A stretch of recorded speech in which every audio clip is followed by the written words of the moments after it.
Bonjour, ici Pascal Despo et cette semaine, dans les astuces de pro, je vais vous faire voir comment on peut traiter en post-production la netteté sur une image afin de renforcer un peu la force d'une photo.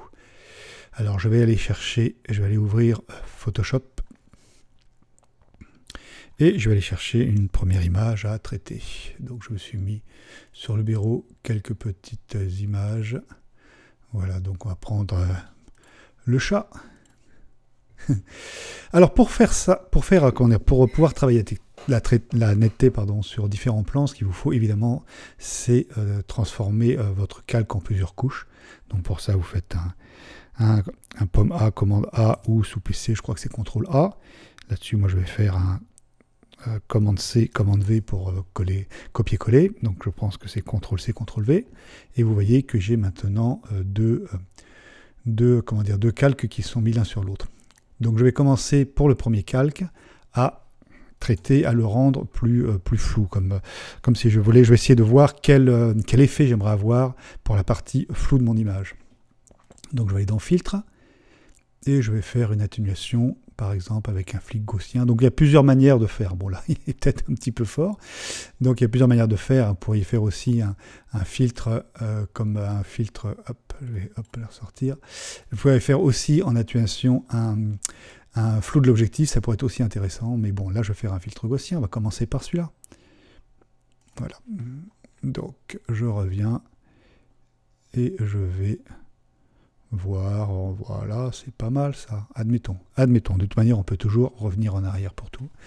Alors, je vais le prendre, donc ici, parce qu'on peut faire dans les deux sens, vous pouvez ou placer la zone floue comme calque en dessous la première, et placer la nette par-dessus, ou l'inverse. Moi j'aime bien passer le flou par-dessus, vous allez voir pourquoi après. Mais vous pouvez le faire dans les deux sens en effet, c'est simplement dans les masses de fusion qu'il faudra parfois agir un petit peu différemment. Bon, donc ce que je vais faire tout de suite, c'est que je vais aller créer un masque de fusion. Voilà. Donc maintenant que j'ai mon petit masque de fusion, je vais aller créer une zone qui serait par exemple la zone où je veux conserver par exemple une netteté. Donc c'est assez simple, hein. Quand vous faites un masque de fusion, il suffit que vous remplissiez cette zone en noir. Voilà, noir 100%. Et tac, vous récupérez, comme vous voyez, la netteté qui est en dessous, puisque on a percé la couche en faisant ce masque pour voir la couche qui est en dessous.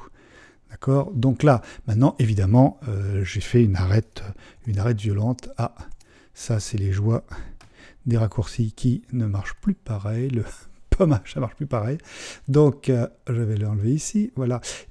Il est préférable d'enlever le petit bord en pointillé si vous voulez bien vous rendre compte de l'effet. Bon, ici, c'est vrai qu'avec tous les poils du chat, on ne se rend pas vraiment compte, mais on va partir sur l'idée qu'on veut quand même adoucir la bordure. Pour ça, je vais aller sur couche et je vais aller regarder mon masque. Voilà, comme ça. Donc, comme ça, on le voit, c'est clair. Alors, vous avez plusieurs solutions ici. Alors, je vais récupérer ma sélection. Vous avez plusieurs solutions, sauf que je vais intervertir pour n'avoir que celle-là. Voilà. La première solution, ce serait évidemment de faire directement un contour progressif. Bon, vous n'avez pas besoin d'ailleurs d'avoir fait ça. Vous pouvez faire un contour progressif et il va devenir plus progressif directement ici. Mais j'avoue que c'est pas vraiment comme ça. Enfin, moi, je travaille pas souvent comme ça parce que je trouve que parfois, quand je veux aller un petit peu loin, j'ai une tendance à perdre la densité sur le centre si je veux aller un petit peu loin. Mais vous pouvez faire comme ça plein de fois, ça sera parfait. Ici, par exemple, comme ça se fonde déjà tout seul, ça marcherait parfaitement. Hein. Si on met un petit peu comme ça, crac, on va pas du tout se rendre compte. Hop, on va pas du tout se rendre compte de la bordure. Voilà, de l'endroit où on a placé, où s'arrête la découpe dans le masque de fusion, hein, c'est clair. Mais bon, on va quand même faire comme si on le voyait pour travailler proprement. Et je vais vous faire voir comment moi je fais la plupart du temps. Donc ici, après avoir récupéré ma sélection, alors oui, c'est vrai qu'ici, j'ai caché la bordure. Donc je vais vous la remettre pour que ça soit peut-être plus clair. Donc si elle y est, donc on va faire récupérer la sélection. Voilà, hop. Et on va la faire intervertir pour ne garder que cette sélection. Donc ici, sur cette sélection, ce que je fais, moi, c'est que je vais sur Modifier et je vais contracter la sélection. Alors, il faut la contracter de pas mal, hein, si vous ne voulez pas être embêté. Par contre, on ne peut pas aller plus loin que 200 pixels, hein, donc voilà. Donc maintenant, on est bien d'accord que quand je vais faire intervertir, donc je vais avoir que cette zone sur laquelle je vais pouvoir agir, cette zone-là va être protégée, ce qui fait que je ne pourrai pas la toucher, je ne pourrai pas descendre l'opacité du masque. Donc là maintenant, on va aller passer, on va faire atténuation, on va aller faire un petit flou gaussien, par exemple, encore une fois. Et vous voyez que je vais pouvoir aller plus loin. Alors le piège, quand on laisse cette petite bordure, vous allez voir, c'est qu'on peut se faire avoir. Donc je vais retirer ça. Vous allez comprendre pourquoi. Je vais enlever cette bordure. Et vous allez voir maintenant le piège si vous laissez cette petite bordure. Flou gaussien, je recommence. Et vous voyez, il y a un moment donné où il va marquer, il va faire une arête. Voilà, là, elle commence à arriver. Donc là, évidemment, comme je suis vraiment rentré à l'intérieur, on peut aller très loin, mais vous voyez, vous à un moment donné où vous commencez à sentir notre sélection. Donc bien sûr, il faut revenir. Donc là, par exemple, c'est pas mal. Ok, donc maintenant, je vais revenir sur notre image. Vous pouvez, bien entendu, quand vous êtes ici, enlever le chaînage entre la couche et son masque, de manière à pouvoir, après, tout simplement, décaler la zone comme vous le voulez sur l'image. Donc ça, c'est assez sympa. Voilà. Vous pouvez aussi, bien entendu, aller récupérer la zone pour faire une petite transformation, comme par exemple une petite rotation, pour qu'elle soit un peu plus en biais, par exemple. Hop, voilà.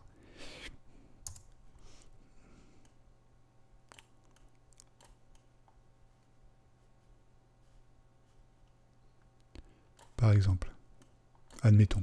Et vous pouvez, bien sûr, si vous voulez, retourner sur ce masque. Alors on peut, là je vois que je suis en train de faire tout un pataquès qui n'est pas très beau. Donc je vais revenir en arrière. Parce que je vois que, c'est le problème quand on ne voit pas ce qu'on fait, je vois que je commence à faire un peu n'importe quoi. Donc le plus simple dans ces cas-là, quand vous voulez, comment dire, manipuler le masque sans commencer à toucher sur les bordures et à faire venir, c'est de faire une petite sélection. Hop là, pomme Z. Donc là, pomme D, c'est parce que j'avais en fait gardé ma sélection cachée. Hein. Mais le plus simple, donc, c'est vous faites simplement une petite chose comme ça. Et là, maintenant, vous vous rendez mieux compte de ce que vous êtes en train de faire. Donc, on peut s'amuser à l'étirer. On appuie sur la touche contrôle ou alors on retourne dans édition hein, de manière à récupérer la rotation. Voilà, admettons. Ok. Donc maintenant, je vois que j'ai une petite chose, ça ne va pas se voir. Alors, je vais regarder ce que ça donne. Voilà. Et je vois pas la petite bordure, non. Ok, donc là, vous voyez que maintenant, on peut, bien entendu, aller appliquer notre sélection plus à gauche, plus à droite. Voilà, donc ça, c'est assez sympa.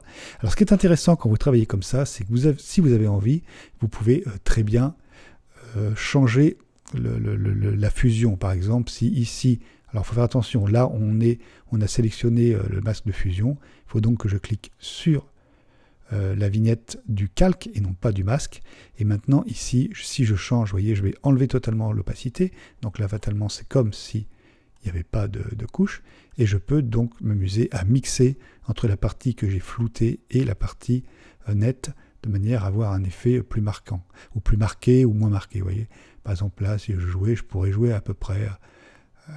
moi, je le ferai à peu près comme ça, par exemple, mais c'est vrai que là, je suis sur le tuto, il faut que ça se voit davantage. Donc, admettons qu'on aille un peu plus loin. Et vous voyez que si on fait cela, eh bien, on peut générer... ça peut être très sympa. Alors, on va aller sur une autre image. Ah oui, une petite chose aussi que je vais vous faire voir tout de suite, c'est que si jamais vous voulez, pour X ou Y raison, vous trouvez par exemple que votre flou ici n'est pas assez marqué, il vous suffit tout simplement d'aller vous refaire une couche. Vous, bien sûr, vous enlevez la visibilité du calque que vous ne pouvez plus utiliser, mais vous pouvez tout à fait pousser le masque pour l'amener au-dessus. Et auquel cas, ici, si jamais on va beaucoup plus loin, dans le flou. Bon, là, c'est un petit peu trop loin.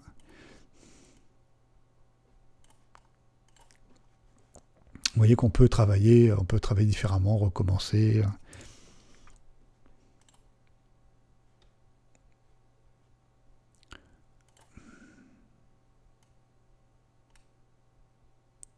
Voilà, on peut faire ça en sachant que là, comme on a fait bouger la couche, hop là, oh là là là, je suis parti à faire n'importe quoi. Comme on a fait bouger la couche, il faudrait évidemment la recompléter pour qu'ici elle ne pose pas de problème. Mais bon, ça c'est un détail. Donc ici, encore une fois, vous voyez que si je bouge, on a récupéré notre petit masque. Donc là, il faudrait bien sûr le rajouter pour que ça ne pose pas de problème. Et on peut à nouveau jouer sur l'opacité pour qu'il soit un peu moins fort. Alors quand vous faites ça, évidemment, vous mixez la couche floue avec la couche nette, ce qui vous donne un côté un peu vaporeux. Donc c'est pas automatiquement ce que vous pouvez avoir envie de faire, donc c'est un choix. On va passer maintenant sur une autre image. On va prendre, pof, allez, un camion. Encore une fois, je sélectionne tout, je fais un pomme copier-coller. Ici, je vais tout de suite aller appliquer mon masque. À la limite, je vais plutôt faire dans le sens inverse. Je vais déjà appliquer mon masque. Je vais appliquer une zone. Voilà. Sur ce masque, je vais tout de suite aller voir ce que je suis en train de faire. Pof, voilà. On va remplir ça en noir. On va contracter de 200%. Voilà. On intervertit. Et on va aller à nouveau flouter les bordures.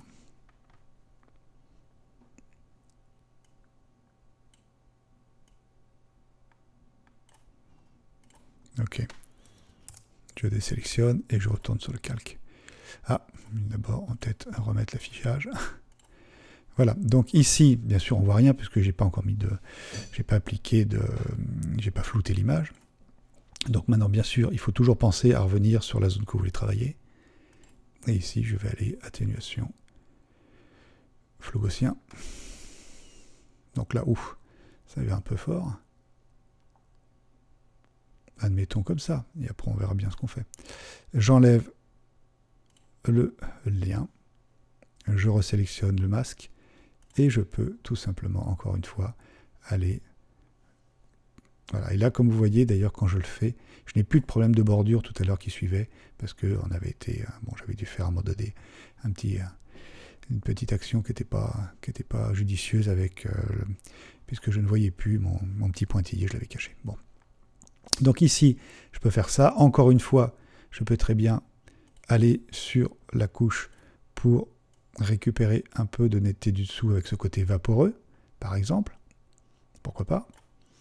Je peux aussi, bien entendu, recommencer ce que je dis, c'est-à-dire je vais remettre une couche toute belle et je vais récupérer, hop, juste mon masque.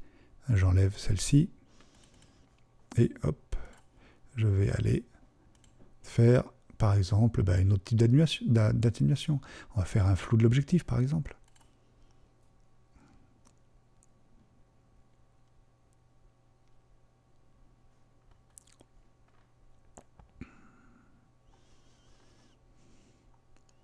Donc là, c'est peut-être un petit peu violent.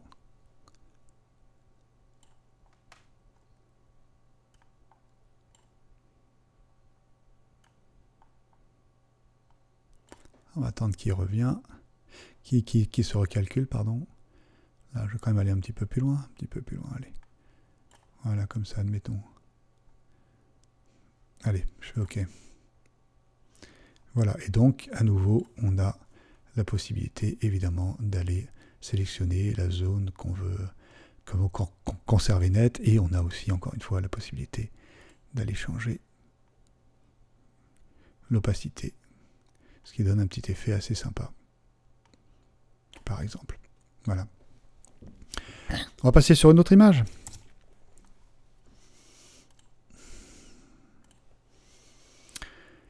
Alors ça c'est une image, on va prendre le cas où normalement pour moi la netteté ça se fait à la prise de vue, on est bien d'accord, hein. Mais parfois ça peut être intéressant parce que là je le fais d'une manière un peu, encore une fois un peu excessif, mais parfois de rajouter en post-production sous Photoshop juste un petit coup comme ça, d'adoucir un petit peu ou de flouter un arrière-plan, ou parfois c'est vrai que ça ramène un petit cachet. Donc là pour avoir une raison de... On va faire... Ah, j'ai une omote ici. Je vais la virer. Ok. On va faire un cadrage qui serait un peu étrange, par exemple.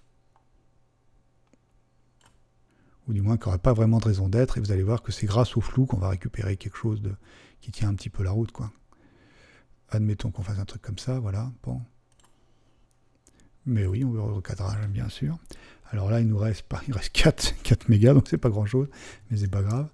Et là, vous voyez que là, bon, c'est une image qui peut paraître un peu étrange, parce que si je voulais faire la théière, j'ai mis les boîtes de thé devant. Si je veux faire les boîtes de thé, j'ai mis les caillasses devant. Bon, c'est pas très... Mais bon, c'est pas grave, encore une fois. C'est plus pour vous faire voir l'outil et la manière de s'en servir et de vous donner des idées. Donc, ce que je vais faire tout de suite, je vais déjà essayer de remettre quelque chose d'un peu carré.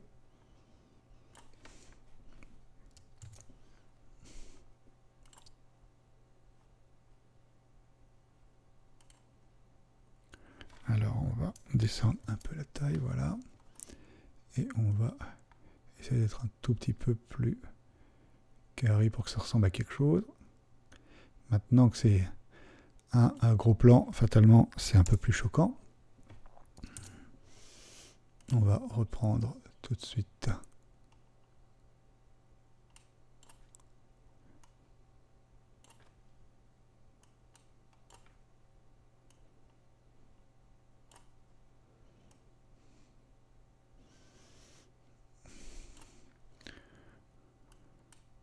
Admettons. Ok. Et maintenant, on va, encore une fois, on sélectionne la totalité, pomme C, pomme V. Et ici, on va directement faire quelque chose de simple. Alors, je vais enlever les règles. Et voilà. Et je vais aller faire un simple rond, comme ça, par exemple. Voilà, pof. Je viens ici pour regarder ce que je fais. Je remplis en noir. Je vais à nouveau contracter la sélection. La 200, c'est pas la peine puisque avec un 4 mégas, ça va pas se passer pareil. On va faire, je sais pas, 70, on verra bien. Ouais, c'est pas mal. Ok, j'intervertis ma sélection et je vais à nouveau reflouter les bords de mon masque.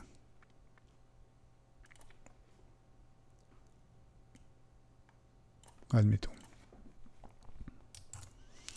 Alors maintenant, je vais retourner. Ok. Là, ce que je vais faire, c'est que je vais commencer par flouter la totalité de ma couche.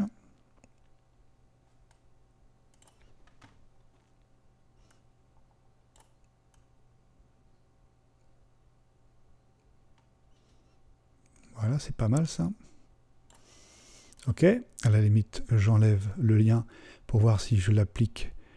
Hop là, pomme Z, attention, il faut vraiment sélectionner le masque. Donc je vais voir si je l'applique un peu différemment. C'est pas mal comme ça, voilà. Et admettons même qu'on veuille, par exemple, reflouter juste cette zone encore plus fort. Donc c'est assez simple, hein. Ce que je fais, c'est que je vais remettre une nouvelle couche par-dessus. Mais cette fois-ci, dans cette couche, je ne vais sélectionner, par exemple, que cette partie. Alors, avec l'ordinateur avec lequel je fais ces petits enregistrements, j'ai pas de palette, et j'avoue que je suis un petit peu branque avec la souris, mais bon, ça va, comme ça. Là-dessus, je vais intervertir, et je vais tout simplement effacer toute cette partie qui ne m'intéresse pas. Voilà. Et maintenant que j'ai fait ça, je vais aller flouter, mais cette fois-ci, à la limite, je vais faire un flou de l'objectif.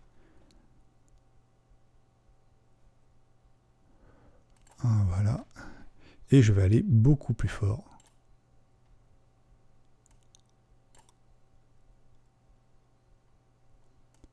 Allez. Ah, j'ai pas dû, à mon avis, voilà, c'est ça.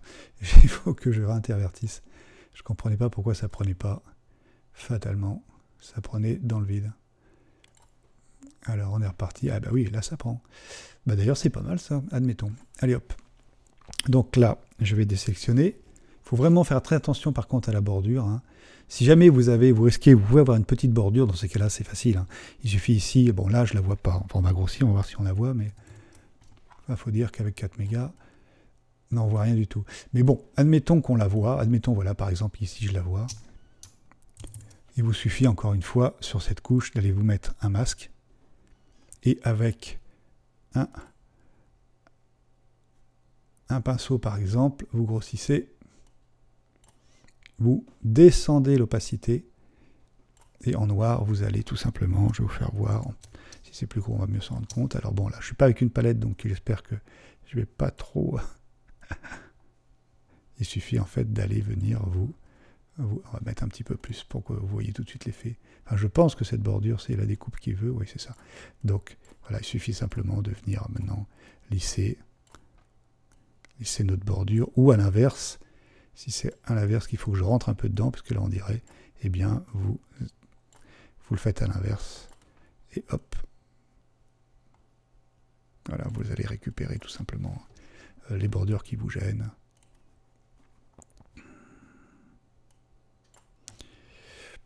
Alors, hop, je me remets. Donc voilà, vous vous retrouvez maintenant avec, on a fait un plan arrière, un plan milieu et un pli-pan avant. C'est quand même, pour ce type d'image par exemple, c'est beaucoup plus valorisant, parce que si je vous enlève tout, on est d'accord que là, ça avait un peu ni queue ni tête entre...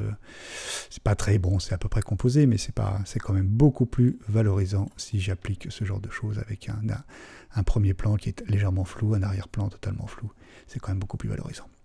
Donc voilà pour ce petit tuto de la semaine. Si vous l'appliquez, je dirais, avec... vous verrez que là, bon, je l'ai appliqué, bon, c'est sympa ça, mais je l'ai appliqué quand même avec force, mais parfois, même sur un simple portrait, autre chose, de l'appliquer très légèrement, c'est vraiment très sympa. Moi, dans les vidéos que je mets sur le blog, je l'applique très souvent en étalonnage vidéo, hein, voilà. Donc dans un autre petit tuto, je vous ferai voir comment on l'applique en vidéo, puisque c'est pas les mêmes outils. Mais c'est vrai que d'appliquer comme ça des petits points de netteté. Alors ah oui, ici un point qui est très très très intéressant. Lorsque vous avez, parce que là, bon, même si l'image c'est un tout petit poids, c'est une image qui a été faite avec au dos, donc bon, c'est propre, même en étant petit. Mais si vous avez une image où vous manquez un tout petit peu de piqué, bon ben les peintres faisaient la même chose, hein. Si vous voulez donner une impression de piqué, dès que vous allez prendre le reste, dès que vous faites une petite sélection de l'image, que vous conservez, voilà, sans renforcer beaucoup, parce que malheureusement, quand on manque de piqué, le renforcement de netteté prend pas vraiment bien. La plupart du temps, il prend peu. L'autre solution, plutôt d'essayer de pousser un renforcement comme ça peut être à l'inverse. Vous prenez je dirais la plus grande partie de l'image, donc l'inverse de cette sélection que vous avez fait, et vous allez la flouter légèrement. Le fait de flouter l'arrière-plan, le fait de flouter la totale, presque une grande partie de l'image et de laisser juste une petite partie que vous ne touchez pas, et bien ça renforce un peu cette idée à l'œil que cette partie est nette. Donc sachez que ça peut aussi vous rendre service dans ce sens-là. Donc ben voilà. J'espère que cette petite astuce ou cette petite technique vous rendra service, et puis à la semaine prochaine pour une nouvelle astuce de pro.